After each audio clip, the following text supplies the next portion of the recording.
Hi everyone, I'm going to read you a chapter from the book The Power of Awareness by Neville Goddard, another great book, life-changing, get it if you can. And this is chapter 3, The Power of Assumption. Man's chief delusion is his conviction that there are causes other than his own state of consciousness. All that befalls a man and all that is done by him, all that comes from him, happens as a result of his state of consciousness. A man's consciousness is all that he thinks and desires and loves, all that he believes is true and consents to. That is why a change of consciousness is necessary before you can change your outer world.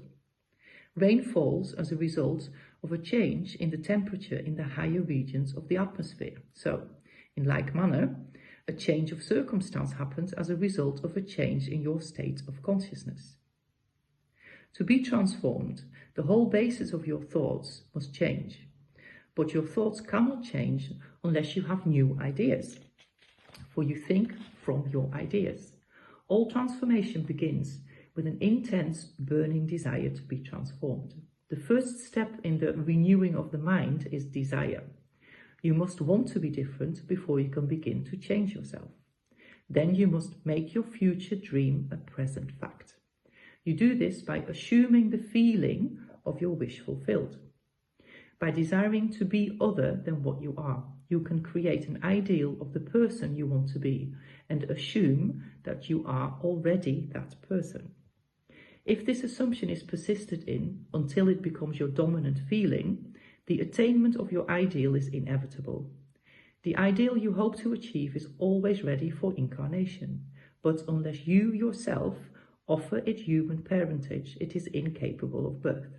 Therefore, your attitude should be one in which, having desire to express a higher state, you alone accept the task of incarnating this new and greater value of yourself. In giving birth to your ideal, you must bear in mind that the methods of mental and spiritual knowledge are entirely different. This is a point that is truly understood by probably not more than one person in a million. You know a thing mentally by looking at it from the outside, by comparing it with other things, by analyzing it and defining it. Whereas you can know a thing spiritually only by becoming it. You must be the thing itself and not merely talk about it or look at it. You must be conscious of being healthy if you are to know what health is. You must be conscious of being secure if you are to know what security is.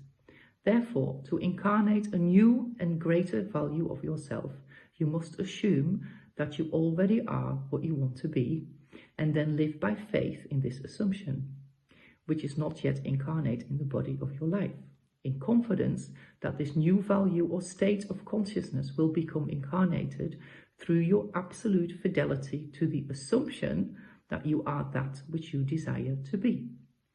This is what wholeness means, what integrity means. They mean submission of the whole self to the feeling of the wish fulfilled, in certainty that that new state of consciousness is the renewing of mind which transforms. There is no order in nature corresponding to this willing submission of the self to the ideal beyond the self. Therefore, it is the height of folly to expect the incarnation of a new and greater concept of self to come about by natural evolutionary process. That which requires a state of consciousness to produce its effect obviously cannot be affected without such a state of consciousness. And in your ability to assume the feeling of a greater life, to assume a new concept of yourself, you possess what the rest of nature does not possess: imagination, the instrument by which you create your world.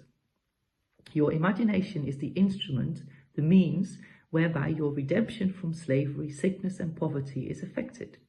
If you refuse to assume the responsibility of the incarnation of a new and higher concept of yourself, then you reject the means, the only means, whereby your redemption, that is, the attainment of your ideal, can be effected.